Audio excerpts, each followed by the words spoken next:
Your true wealth is your time and freedom. Money is just a tool for trading your time. It's a container to store your economic energy until you're ready to deploy it. But the whole world has been turned away from real money and has been fooled into using currency. A deceitful impostor that is silently stealing your two most valuable assets, your time and your freedom. Welcome to the rabbit hole.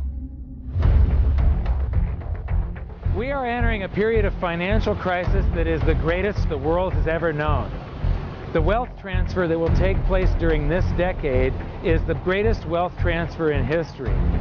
Wealth is never destroyed, it is merely transferred, and that means that on the opposite side of every crisis there is an opportunity. The great news is that all you have to do to turn this crisis into your great opportunity is to educate yourself. I believe that the best investment that you can make in your lifetime is your own education. Education on the history of money, education on finance, education on how the global economy works, education on how all of these guys, the central bankers, the stock market, how they can cheat you, how they can scam you. If you learn what is going on and how the financial world works, you can put yourself on the correct side of this wealth transfer.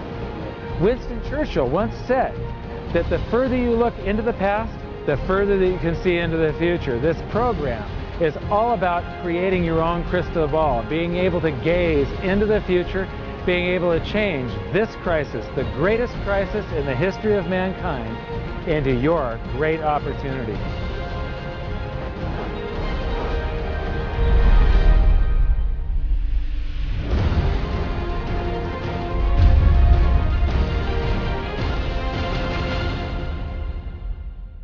The hidden secrets of money, some of them are hidden in plain sight. They're like right in front of you.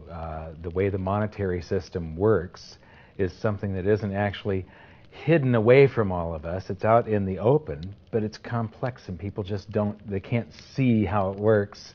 It's hard for them to imagine that we're living in such a hoax. Others are meant to be secret, but the truth is slowly coming out, like the Federal Reserve being a private corporation and not really part of the U.S. government. But when I started studying this, what I found was that there was no place that I could point people to where they could get it all in one spot. And so I basically decided to write my book about it and consolidate monetary history, economics, the markets, fundamentals of gold and silver. There's a lot of smoke and mirrors in economics, and I've sort of made it my job to lift the fog for people.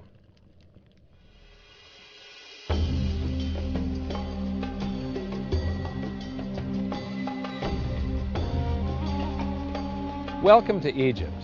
This is where it all began. Roughly 5,000 years ago, the Egyptians started using gold and silver as their predominant form of currency. But it was not yet money. The pieces of gold and silver that they were using were odd sizes and weights, odd purities, so it still was not interchangeable, where each unit is the same as the next. This meant that nothing really had a price yet. You couldn't put a price of so many coins on something because they didn't have coins yet.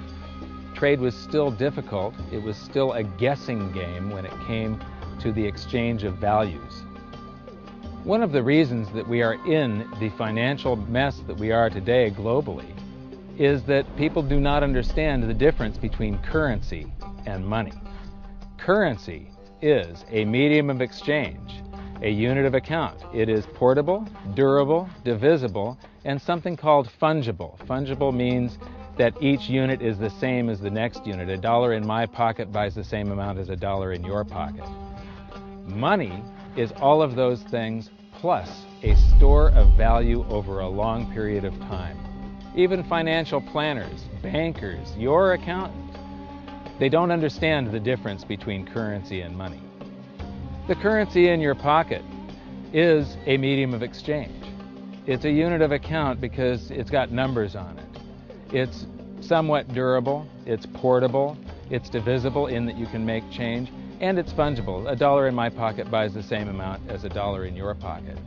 But because governments can print more and more and more of it, and dilute the currency supply, it's continually transferring wealth out of your pocket, out of your bank account, to the government and to the banking system.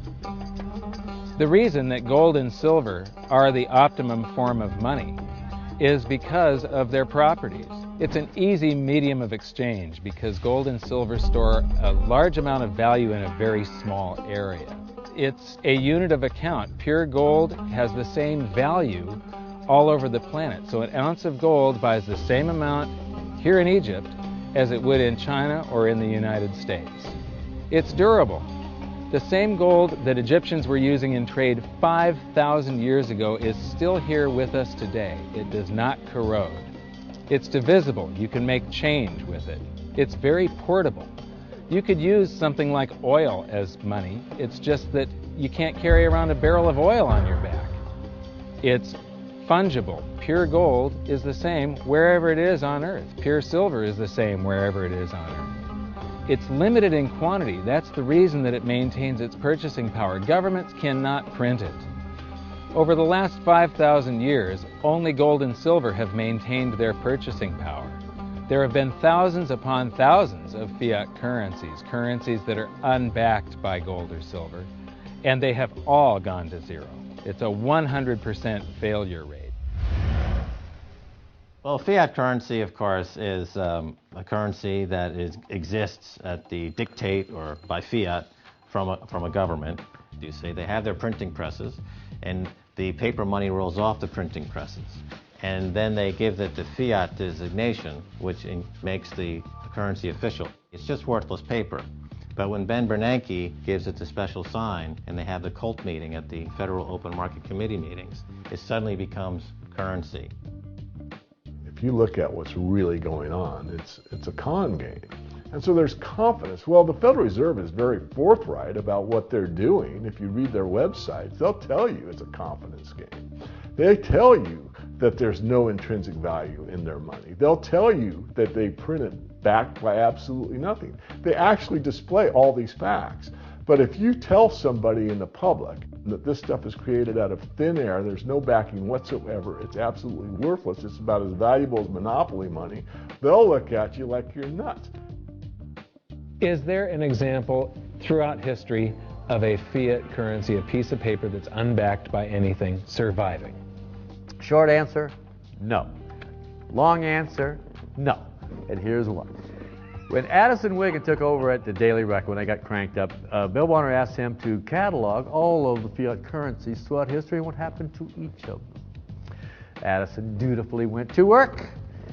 Within a short period of time, he had gone through the alphabet. All the fiat currencies that started with the letter A were done. They all went to zero. He was halfway through the letter B, and all the fiat currencies that started with the letter B, and there were 600 of them in just the first letter and a half of the alphabet, and every single one of them went to zero. Every one. 600 fiat currencies that start with the letter A, and half of the ones that start with the letter B are 600 of these things. Not one ever came close. Do you think this one, the United States dollar, is going to be the first one after all that? I don't think so. No. No currency, fiat currency has ever survived. None. The thing about money is there actually is a fairly well accepted definition of what money is. The question is, as you apply that definition to particular things that people claim to be money, do they fit the definition? We'll just take the paper dollar, for example. How well does it perform those functions? Well, store of value. The dollar has lost 95% of its purchasing power since the creation of the Federal Reserve in 1913. So not very good as a store of value. One of the things I do is just a way to get the audience's attention is I have a slide, and there are three pictures on the slide. One is a pile of monopoly money. The other one is a pile of Federal Reserve notes, what Americans would call paper money. The other one is a solid gold American Eagle 1 ounce coin.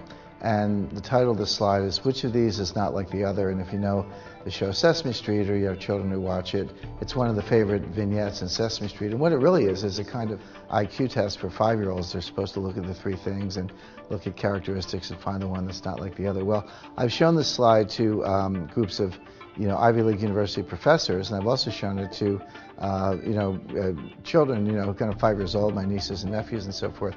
And when the professors look at it, they say, well, clearly the dollars are not like the others, because gold has no role as money, and monopoly money is junk, and the American dollar is a store of value, so that's not like the other. But the children look at it and they say, well, the gold coin is not like the other, because the other two are just piles of paper, and the gold coin is clearly something different. So my question to the audience is, who's smarter, a 5-year-old or an Ivy League professor?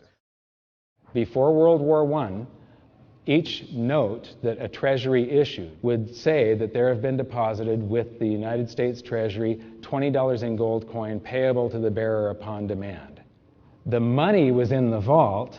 The currency was a note they gave you that was a claim check, only a claim check on the money, the same as if you go to the dry cleaners and you give them your shirt and they give you a claim check for your shirt. The value is that shirt at the dry cleaners, not the piece of paper that says that you own that shirt.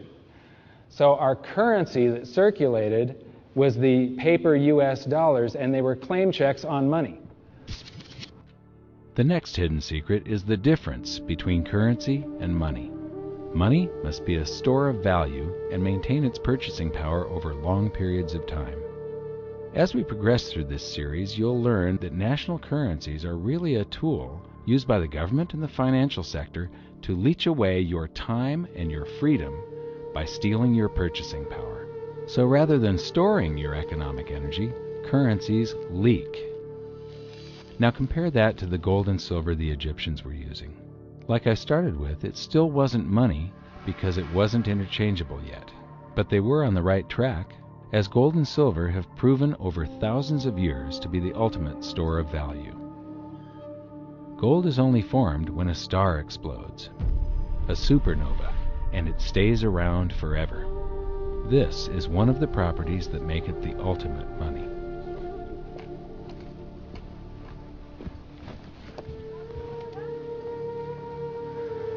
People are amazed that after 5,000 years, the pyramids are still here. But what I'm more amazed at is that the currency that the people that built this were using, that currency, that gold and silver that they were using in trade on a daily basis, is still around today. It may have been melted down and re-refined, and it's in a coin or a bar or in some piece of jewelry, but it's still with us today, and it still purchases something. Yes, it is the ultimate money because there is nothing else even in the same league. It's divisible, it's permanent, it's a store of value, it's a unit of account. It's got everything you want out of money, but it doesn't go away, and it can't be increased. That is what makes gold the most beautiful money of all. What more could you ask out of a money? It keeps governments under control. You can maintain a solvent system. Governments don't like gold at present because they're getting away with the fiat currencies, and they'll do everything they can to discredit it as an asset class. I mean, my goodness, gold has outperformed the Dow Jones Industrial Average in each of the last 7 years, yet it's not considered a legitimate asset class. Why? Again, it's the fear that maybe gold will be imposed on the system, that it will constrain government ability to spend beyond its means. They can't print it. They can't print it, no. The proper definition of inflation, I use Milton Friedman's definition. Inflation is an expansion of the currency supply. Deflation is a contraction of the currency supply. If you expand the currency supply, eventually prices will rise. And if you contract the currency supply, eventually prices will fall. This is a pool, but it's not a pool of water. This is the currency pool. And these are prices. And if you expand the currency supply, prices like a sponge in water have to rise to suck up the excess currency. Governments never stop printing more currency and adding currency to circulation. Therefore, prices keep on going up, not because the stuff that you're trying to buy is changing. The real estate doesn't change. What has changed is the currency purchases less and less. It's the currency going down, not prices going up. The truth is, what we have that makes our world work right now is a big story. None of it's real. It's all just promises. And if you think about it, that's how currency began to work in the beginning. You know, before we had currency, we had barter. I'll give you 3 coconuts and you give me 4 fish, because that's kind of a fair exchange on coconuts to fish. But that got complicated, so we had to invent this thing called money to be a divisible, portable medium of exchange. And the challenge is that we lost that a long time ago when we lost having things of value be our currency. And now we have this thing called numbers and accounts. But trust me, it is not real. It's a big made-up story. One of the biggest make-believe stories ever is called quantitative easing, which sounds complex, but it's really just a smoke and mirrors term for currency creation. QE started with the banking bailouts back in 2009. This currency was created out of thin air and then given to the banks, who paid themselves record bonuses in reward for crashing the world economy. This is a global phenomenon, but all you have to remember for now is that whether it's QE bailouts or stimulus programs, these are all just voodoo, hocus-pocus terms for increased currency creation. I believe gold and silver will reassert themselves as money. And when they do, there just isn't enough. And their purchasing power is going to go up many, many, many times. Egypt is an amazing place. There's a franticness about it, and utter chaos, especially like the traffic. But when it comes to like all of the merchants that are trying to get every last dime out of you, you get fleeced to the point where you come back with an empty wallet. But you know what? They're amateurs compared to Wall Street.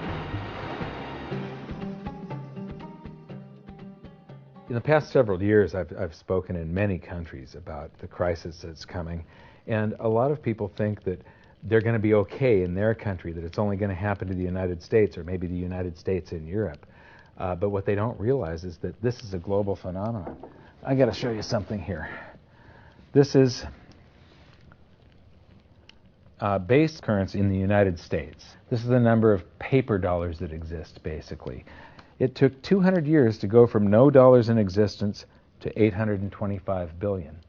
And then we had the bailouts, and then we had QE1, quantitative easing 1, then QE2, and then we had QE3, and then QE4, and then soon we're going to have QE57 and QE382. And it isn't just here. This is what the Canadian currency supply looks like. This is Australia, South Africa, Russia. Now, this starts out in just the year 2001, and this is like 18 times more currency in existence in a little over a decade. Here's Singapore, same story. Look at that, since the crisis, just bam. India, China, every government on the planet is doing this insane deficit spending and expanding their currency supplies, doing bailouts, and history shows that there is no example of this turning out well. It is sometimes amazing that we haven't experienced more inflation than we have. If they keep expanding the money supply so vastly, why aren't our prices growing faster than they really are? And the answer is that a good chunk of the money that the Fed created has been shipped overseas. I remember early in my research, I heard this expression that the Americans have exported their inflation. I thought, what is that? How can you export your inflation? Put it in a box and send it out? What do you do?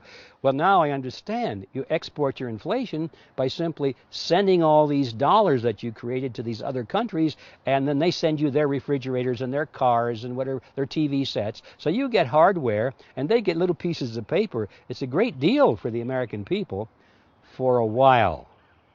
For a while. Sooner or later, all of those pigeons come home to roost. When the time comes, as it looks like it's now coming, when the rest of the world is saying, we don't want to play this game anymore. Uncle Sam's dollars are just becoming worthless. There are too many of them. We've got to find something else other than American dollars. Then those dollars start to come back to America. People say, we don't want them anymore. What do we do with them? Once this revs up, and we've got this little trickle of money coming back that we previously exported. Once it becomes a flood and it starts to rush back, now we are getting our former exported inflation brought back to us, and then we'll see the quantity of money inside the United States grow much more rapidly even than the Federal Reserve can create it, because we're getting a previous money back. And that's when we will really see the tanking of the US dollar in terms of what it will buy. During the second round of quantitative easing, global food prices went up 60%, and this created a humanitarian disaster for the 2 billion people on Earth who live on less than $2 a day.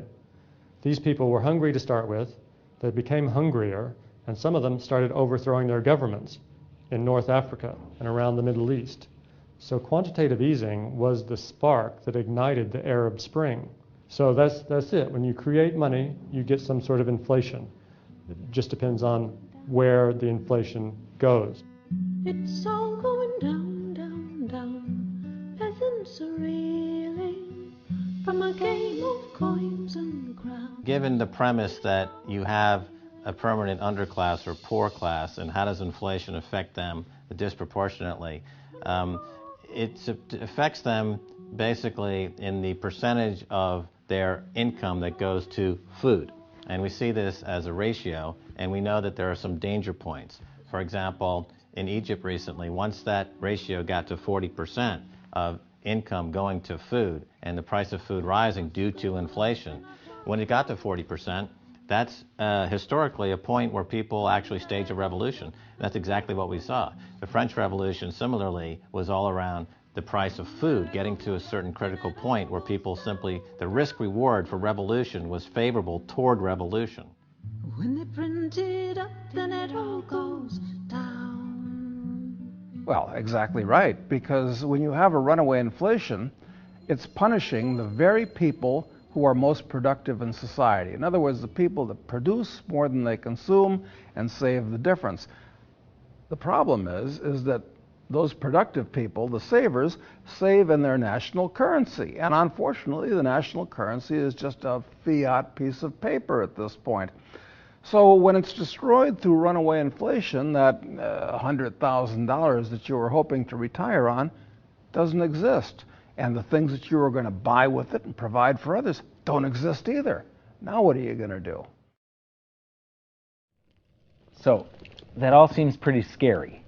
However, this is going to happen, and you can only play the hand that you're dealt. But the great news is that gold and silver always end up doing an accounting of the expansion of the currency supplies.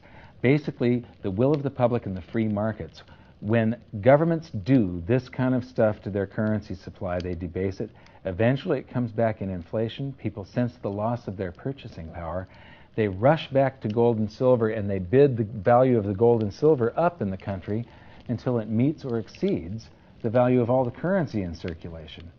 This is a process that's been going on over and over again throughout history, except this time it's happening on a global scale. It has never before happened in all countries at once. And that means that this is the greatest wealth transfer in history. Therefore, it's the greatest opportunity in history, and it's not going to happen again in your lifetime.